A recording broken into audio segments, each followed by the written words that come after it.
பொதுச் செயலாளர் இயக்கத்தினுடைய ஒற்றை தலைமை, மரியாதைக்குரிய மாட்சி மிகுந்த முன்னாள் முதலமைச்சர், தமிழகத்தினுடைய பிரதான எதிர்க்கட்சி தலைவர் அருமை அண்ணன் எடப்பாடியாருடைய ஆணையின் அடிப்படையில் இன்றைக்கு தமிழகத்தில் இருக்கின்ற மாநகராட்சிகள், நகராட்சிகள், பேரூராட்சிகளில் தமிழகத்திலே இன்றைக்கு நடைபெற்றுக் கொண்டிருக்கிற விடியா திராவிட முன்னேற்ற கழக ஆட்சியினுடைய சட்டம் ஒழுங்கு சீர்கேடுகளை கண்டித்தும், போதைப் பொருட்கள் தமிழகத்திலே தாராளமாக நடமாடுவதை கண்டித்தும், தடுக்க வேண்டிய நிர்வாகத்தில் இருக்கின்ற முதலமைச்சராக இருக்கிற விடியா திமுக ஆட்சியினுடைய முதலமைச்சராக இருக்கிற நிர்வாக திறமையில்லாத முதலமைச்சராக, ஒரு உண்மை முதலமைச்சராக இன்றைக்கு தமிழகத்திலே செயல்பட்டு கொண்டிருக்கிற மு.க.ஸ்டாலின் அவர்களை பதவி விலக கோரியும், போதைப் பொருட்கள் நடமாட்டத்தை தடுக்க கோரியும் இன்றைக்கு அனைத்து இந்திய அண்ணா திராவிட முன்னேற்ற கழகத்தின் சார்பில் தமிழகம் எங்கும் மனித சங்கிலி போராட்டம் நடத்த ஆணையிட்டார்.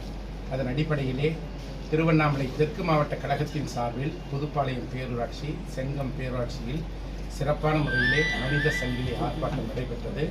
இந்த ஆர்ப்பாட்டத்திலே கழகத்தினுடைய நிர்வாகிகள், தொண்டர்கள்,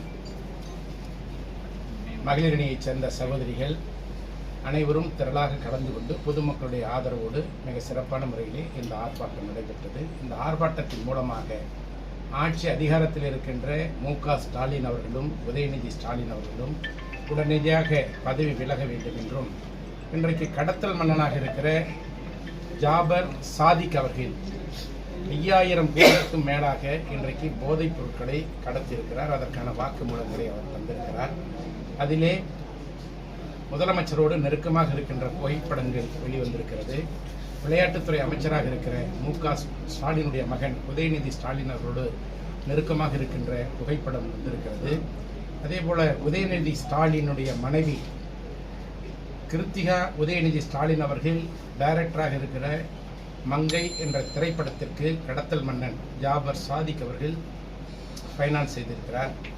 தமிழகத்தினுடைய சட்டம் ஒழுங்கு டிஜிபி கடத்தல் மன்னனோடு போட்டோ எடுத்து விருது வழங்குகின்ற நிகழ்ச்சிகள் எல்லாம் பத்திரிகைகள் மூலமாக, ஊடகங்கள் மூலமாக வெளியே வந்திருக்கிறது.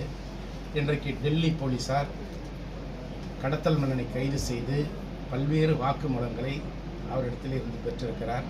அவர் சம்பாதித்த பணம் தமிழகத்தில் இருக்கிற திராவிட முன்னேற்ற கழகத்துடைய முக்கிய புள்ளிகளுக்கு அளித்திருப்பதாக வாக்குமூலம் பெற்றிருக்கிறார்.